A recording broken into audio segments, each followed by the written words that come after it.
കലോത്സവ വേദികളിൽ മാത്രം കണ്ടുവരുന്ന ഒരു കലാരൂപമുണ്ട്, ചവിട്ട് നാടകം.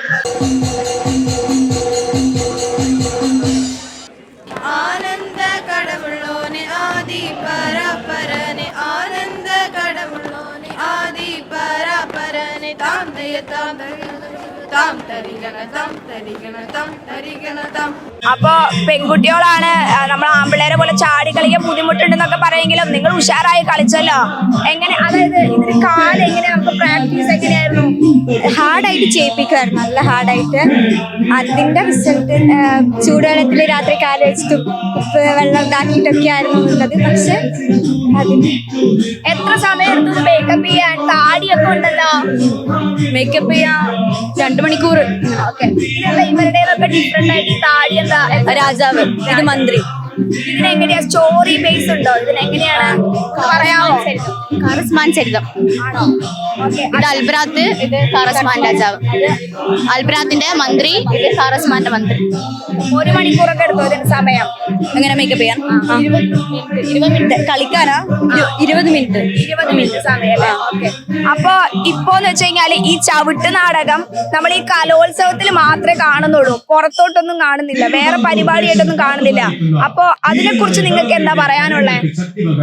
അതായത് കലോത്സവത്തിൽ മാത്രമേ കാണുന്നുള്ളൂ, പുറത്തൊന്നും ഈ സംഭവമില്ല. ഈ ഡ്രസ്സും മേക്കപ്പും കുറച്ച് ഹാർഡാണ്, അതുകൊണ്ടാണ്. പിന്നെ കളിക്കാനും മുഴുവനും. അപ്പൊ നിങ്ങൾക്ക് ആഗ്രഹം ഉണ്ടോ ഇത് പുറത്തും ഈ ഒരു സംഭവത്തിൽ ശരിക്കും? ഇത് പോർച്ചുഗീസുകാർ നമ്മുടെ നാട്ടിൽ കൊണ്ടുവന്നൊരു കലാരൂപമാണ്. ഇവിടെ ക്രിസ്ത്യൻസിന് വേണ്ടിയിട്ട് പോർച്ചുഗീസുകാർ ഇവിടെ വന്നപ്പോൾ ഉണ്ടാക്കിയെടുത്ത ഒരു കലാരൂപമാണ് ചവിട്ട് നാടകം. ചിന്നത്തമ്പി അണ്ണാവി എഴുതിയ പാട്ടില് ഉള്ളൊരു ഇതാണ് ചവിട്ട് നാടകം. എങ്ങനെ ഉണ്ടായിരുന്നു പെർഫോമൻസ്? ഞങ്ങൾ ബെസ്റ്റ് ട്രൈ ചെയ്ത് അടിപൊളിയായിരുന്നു. പ്രതീക്ഷിച്ച പോലെ കളിക്കാൻ പറ്റിയോ? കളിക്കാൻ പറ്റി. എങ്ങനെയായിരുന്നു നിങ്ങളുടെ പ്രാക്ടീസ് ഒക്കെ? എങ്ങനെയായിരുന്നു? കാലിന് ഭയങ്കര സ്ട്രെസ് കൊടുക്കേണ്ട കളിയാണ്. സ്ട്രെസ് കൊടുത്തിരുന്നു. കുറെ കാലമായോ പ്രാക്ടീസ് തുടങ്ങി? ഒരു 4-5 മാസമായിട്ടുണ്ടാവും. 4-5 മാസമായിട്ടുണ്ടാവും. എന്താ ക്ഷീണായോ? കളിച്ചിട്ട് നന്നായി ക്ഷീണമായിട്ടുണ്ട്, കാല് നല്ല വേദന ഉണ്ട്. അതെ, ഇപ്പൊ നമ്മുടെ ഈ കലോത്സവത്തിന്റെ വേദിയിൽ മാത്രമാണ് ഈ ഒരു ചവിട്ട് നാടകം കാണുന്നുള്ളൂ. അപ്പോൾ നിങ്ങളൊരു മത്സരാർത്ഥികൾ എന്നുള്ള രീതിയിൽ എങ്ങനെയാണ് ഇത് പുറത്ത് കലോത്സവത്തിന് അപ്പുറം വരണമെന്ന് നിങ്ങൾക്ക് ആഗ്രഹമുണ്ടോ? കലയായിട്ട് തന്നെയാണ് കാണുന്നത്. അപ്പൊ നിങ്ങളിപ്പോ ഇത് കളിച്ചു കഴിഞ്ഞാൽ പിന്നെ അതോടുകൂടി കഴിഞ്ഞു, പിന്നെ നിങ്ങൾ ഇത് വേറെ എവിടെയും പോയി കളിക്കുന്നില്ല. അപ്പൊ നിങ്ങൾക്ക് ആഗ്രഹമുണ്ടോ പുറത്ത് എവിടെയും പോയി കളിക്കണം? ആഗ്രഹമുണ്ട്. ഉണ്ടല്ലേ? അപ്പൊ നിങ്ങൾ എന്താ പറയുന്നത്, ഇതിന് വേറെ ആൾക്കാർ വേറെ സ്ഥലത്ത് കളിപ്പിക്കണം എന്നൊക്കെയാണോ? നല്ല ആഗ്രഹമുണ്ട് വേറെ സ്ഥലത്ത് കളിക്കണമെന്ന്. ഒരു സ്റ്റേറ്റ് കലോത്സവം കൊണ്ട് ഇനി മുൻപോട്ട് പോകാൻ പറ്റില്ല, ഹൈസ്കൂൾ വിഭാഗമാണ്. അപ്പോൾ ഇതോടുകൂടി ഞങ്ങൾ ഈ തവണത്തെ കഴിഞ്ഞ്. സോ ഇനി കളിക്കണമൊക്കെ നല്ല ആഗ്രഹം. അതായത് കോളേജിലേക്കും അവിടേക്കൊക്കെ ആയാ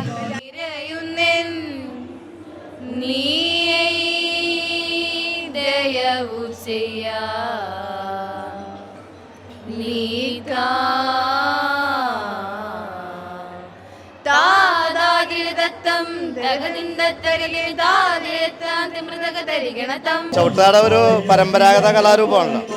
അതുകൊണ്ട് തന്നെ അതിന് വേണ്ട പ്രചാരം ഒരു കാലത്ത് കൊടുത്തിരുന്നത് പള്ളികളും പള്ളിക്കൂടങ്ങളുമാണ്. അതല്ലാതെ വേറൊരു സ്ഥലത്തേക്ക് ചവിട്ടുനാടകമില്ല. 5 ദിവസം കളിച്ചിരുന്നൊരു കലാരൂപമാണ്. അതിപ്പോൾ 20 മിനിറ്റിലാക്കി സ്കൂൾ യൂണിവേഴ്സിറ്റി വന്നപ്പോൾ കേരളത്തിൽ ഒരു പ്രചാരം വന്നിട്ടുണ്ട്. പക്ഷേ ഇതിന് തുടർന്നു കൊണ്ടുപോകുന്ന ഒരു സംവിധാനം ഇല്ല. ഇപ്പോൾ ഞങ്ങൾ പഠിപ്പിക്കുന്ന ശിഷ്യന്മാർ പഠിച്ചു വരുന്നു, അവർ മത്സരത്തിൽ പങ്കെടുക്കുന്നു, അവർ തിരിച്ചു പോകുന്നു, ഗ്രേസ് മാർക്ക് കിട്ടുന്നു.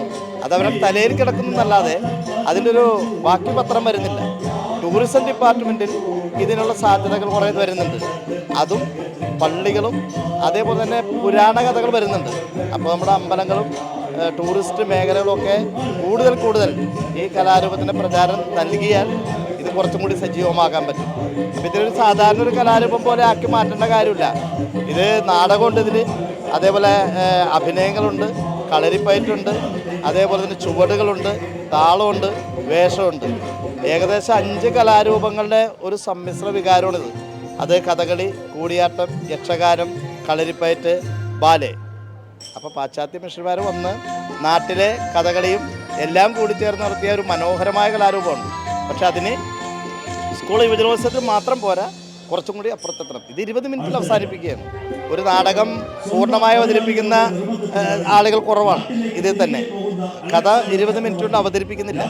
അതും ഇതിൻ്റെ അപൂർണതയാണ്. നമുക്ക് നാടകമാണെങ്കിൽ എന്ത് ചെയ്യും, നാടകത്തിന് ഫുൾ അവതരിപ്പിക്കും. ഒരു നാടകം ഒരു കഥ അവതരിപ്പിക്കും. അങ്ങനെ അവതരിപ്പിക്കുന്നതിന് കുറവാണ്. ഞാൻ പഠിപ്പിക്കുന്നതിലെല്ലാത്തിലും ഞങ്ങൾ കഥ ഒരു 20 മിനിറ്റ് ആണെങ്കിൽ 20 മിനിറ്റിൽ അവതരിപ്പിക്കും. അങ്ങനെ അവതരിപ്പിക്കണം എന്നതാണ് ഇതിൻ്റെ ബാലപാഠം. Al Azhar Group of Institutions, Perumpillichira, Thodupuzha. നിങ്ങളുടെ ഡിസൈനർ ഹോം എന്ന സ്വപ്നം യാഥാർത്ഥ്യമാക്കുന്നു. സാൻബിൾഡ് ഡിസൈൻഡ് ബൈ കോൺസെപ്റ്റ്സ്. ചേഞ്ച് ആകണമെങ്കിൽ മൈജി തന്നെ പോണം. ലേറ്റസ്റ്റ് ബ്രാൻഡ് മൊബൈലുകളും ബെസ്റ്റ് ആക്സസറീസ്, ഒറിജിനൽ ബ്രാൻഡുകളുടെ wide range. MyG future. Change ആകൂ, വേറൊരു റേഞ്ച് ആകൂ.